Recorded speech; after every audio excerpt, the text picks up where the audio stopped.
एक घटना थी, इतनी छोटी कि अधिकांश लोग इसे नजरअंदाज कर देते। फिर भी उसने एक आम बच्चे की जिंदगी का पूरा रुख बदल दिया।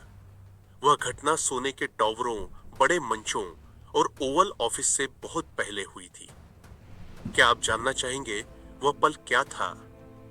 पर उससे पहले कि मैं बताऊं, एक और बात याद रखिए।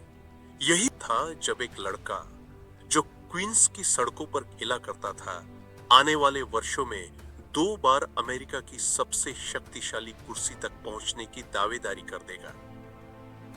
14 जून 1946 को न्यूयॉर्क के जमैका स्टेट्स में डोनाल्ड जॉन ट्रंप का जन्म हुआ।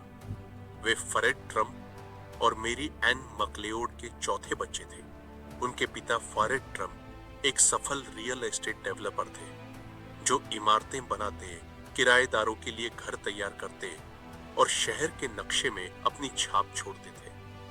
मां स्कॉटलैंड से आई थी और घरेलू अनुशासन तथा परंपरा की भावना घर में बनी रही। छोटे डोनाल्ड में चुप्पी कम और आत्मविश्वास ज्यादा था।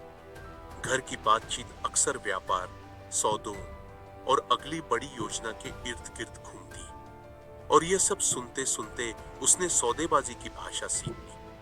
बहुत कम उम्र में ही उसने यह महसूस कर लिया कि दुनिया बड़े पैमाने पर खेली जाती है और उसे खेलना आना चाहिए।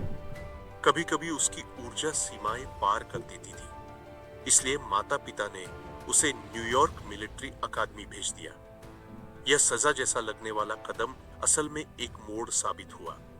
वहां से उसे नेतृत्व का स्वाद, कठोर अनुशासन और आत्मनियंत्रण मिला। वह सीख गया कि पब्लिक इमेज और कमान लेना कैसे काम करते हैं। कठोर नियम भी उसकी बड़ी महत्वाकांक्षा को और तेज कर गए। डोनाल्ड ने फॉर्डहम यूनिवर्सिटी में पढ़ाई शुरू की, पर उसे लगा कि उसके सपनों के लिए यह मंच छोटा है। इसी कारण उसने Wharton school, university of Pennsylvania में ट्रांसफर किया, जहां उसे वित्त, निवेश और रियल एस्टेट की गहरी समझ मिली। 1968 में स्नातक होने के बाद वह तुरंत पिता के व्यापार में शामिल हो गया, पर मन हमेशा बड़े और चमकदार प्रोजेक्ट की ओर था। मेडिसन एवेन्यू की चमक, मैनहट्टन की ऊंचाइयां। क्वींस के सादे परिदृश्य से निकलकर ट्रंप ने मैनहट्टन में कदम रखा, और वहां उसने सिग्निफाइड इमारतें नहीं बनाई, एक पहचान बनाई। वे जोखिम भरे प्रोजेक्ट उठाते, वो जिनसे दूसरे घबराते, लंबी बातचीत करते और हेडलाइन बन जाते। ग्रैंड हयात की पुनर्रचना, ट्रंप टॉवर जैसे प्रोजेक्टों ने उन्हें ग्लैमर और सोने जैसी एस्थेटिक्स से जोड़ दिया। इवाना से शादी ने उनका सार्वजनिक चेहरा और भी चमकाया। Magazine coverage, talk show appearance और लाल कालीन पर उनके कदम हर किसी की नजर में आ गए। जिंदगी हमेशा चढ़ाई नहीं होती। ट्रंप ने अटलांटिक सिटी में कसिनो और बड़े होटल प्रोजेक्ट्स में भारी कर्ज लिया। 1990 के दशक की शुरुआत में आर्थिक बादल छाने लगे और कई कंपनियां जो उनके नाम से जुड़ी थीं को चैप्टर 11 रिकंस्ट्रक्शन का सामना करना पड़ा। जबकि वे व्यक्तिगत रूप से दिवालिया नहीं हुए, कुछ प्रमुख संपत्तियां उनका नियंत्रण छोड़कर लेंडर्स के साथ पुनर्गठन में चली गई। मीडिया ने उनका मजाक भी उड़ाया, पर उन्होंने एक महत्वपूर्ण बात सीख ली। गिरो तो ऊंचे स्वर में गिरो, और अगर उठो तो और तेज उठो। ट्रंप की वापसी सिर्फ खताबही में नहीं थी, वो संस्कृति में भी लौटा। The art of the deal जैसे किताबों ने उनकी ब्रांडेड आत्मधर्मिता को बेस्ट सेलर बनाया, और फिर द अप्रेंटिस ने उनके वाक्यांश यूर फायर्ड को पॉप कल्चर में उतार दिया। टीवी ने उनके करिश्मे को दीप्त किया, मीडिया ने विवादों को हवा दी, और ट्रंप ने खुद को बढ़ा दिया।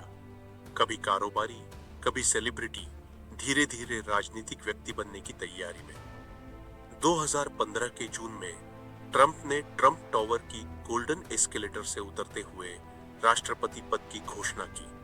कई लोग इसे मजाक समझते थे, पर उनकी सच्चाई यह थी कि उनकी अनफिल्टर्ड बातें, एस्टैब्लिशमेंट के खिलाफ आवाज और जनता तक पहुंचने का नया तरीका असर कर गया। 2016 में उन्होंने रिपब्लिकन नामांकन जीता और नवंबर में हिलेरी क्लिंटन को हाराकर चुनावी जीत हासिल की। लोकमत नहीं, पर इलेक्टोरल कॉलेज के जरिए और राजनीति के नियम ही बदल डाले। 45वें राष्ट्रपति के तौर पर उनका शासन तेज, निर्णायक और विभाजनकारी रहा। मुख्य कदमों में 2017 का टैक्स कट बिल, ऊर्जा व वित्त के क्षेत्रों में विनियमन में ढील, सुप्रीम कोर्ट में 3 रूढ़िवादी न्यायाधीशों की नियुक्ति, चीन पर टैरिफ, कठोर प्रवास नीति और पेरिस समझौते व ईरान समझौते से पीछे हटना शामिल था।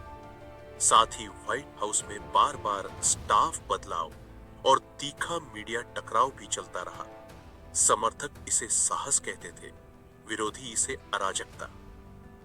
2020 के चुनाव में हार के बाद ट्रंप ने नतीजों पर सवाल उठाए और कई मुकदमों व रैलियों के जरिए चुनाव की वैधता पर हमला किया। अधिकांश मुकदमे अदालतों में खारिज रहे। विवाद अपने चरम पर 6 जनवरी 2021 को पहुंचा, जब समर्थकों ने कैपिटल पर धावा बोल दिया और वोट प्रमाणन में बाधा आई। परिणामतः ट्रंप पर इंकाइटमेंट का आरोप लगा। इतिहास में किसी भी में वही 2 बार इम्पीच हुआ, पर सीनेट ने उन्हें बरी कर दिया। इसने देश के अंदर गहरे ध्रुव पैदा कर दिए और ट्रंप पर कानूनी दबाव बढ़ा दिया। सदस्यता के बाद ट्रंप के खिलाफ कई आपराधिक तथा दीवानी मुकदमे सामने, क्लासिफाइड दस्तावेजों से जुड़े मामले, चुनाव हस्तक्षेप के आरोप और न्यूयॉर्क में व्यापार रिकॉर्ड से जुड़ी जांचें। कई मामलों ने अदालती प्रक्रियाओं, अपीलों और प्रश्नों को जन्म दिया और यह सब उनके राजनीतिक संदेश का हिस्सा बन गया। समर्थकों ने इसे राजनीति के तहत निशाना बताया, आलोचकों ने इसे जरूरी सवाल माना। कानूनी लड़ाइयों और विवादों के बावजूद ट्रंप ने 2024 में फिर मैदान में कूदकर रिपब्लिकन नामांकन जीता और नवंबर में जो बिडेन को हराकर राष्ट्रपति पद वापस हासिल कर लिया। ऐसा दुर्लभ राजनीतिक कमबैक जिसने दिखा दिया कि उनकी वोट आधार मजबूत और जीवंत है। 2025 में वापसी के बाद उनकी शैली एक बार फिर तेज रही। तेज कार्यकारी आदेश, कड़ी प्रवास नीति, नए व्यापार कदम और सोशल मीडिया पर प्रत्यक्ष संवाद। हर हफ्ते नई बहसें, नई चुनौतियां और नई विवादों की लहर उठती रही। ट्रंप की जिंदगी में एक आवर्ती सूत्र साफ दिखता है, बड़े जोखिम, बड़े झटके और भी बड़े लौट।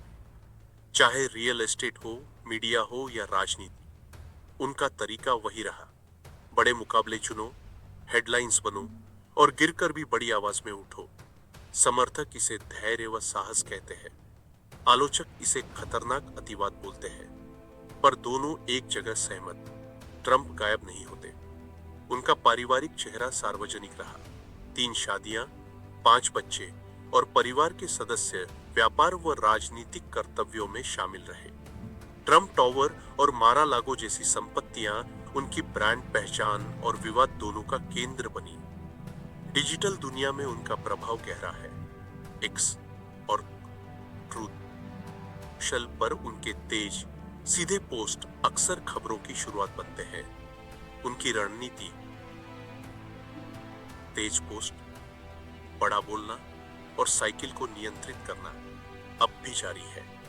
क्वींस की उस ईंट वाले घर से लेकर ओवल ऑफिस तक 2 बार डोनाल्ड ट्रंप की यात्रा, महत्वाकांक्षा, पुनर्निर्माण, विवाद और अडिग संकल्प की कहानी है। विजनरी और विध्वंसक दोनों ही उपनामों में उनका स्थान है। और सबसे दिलचस्प बात, यह कहानी अभी भी चल रही है।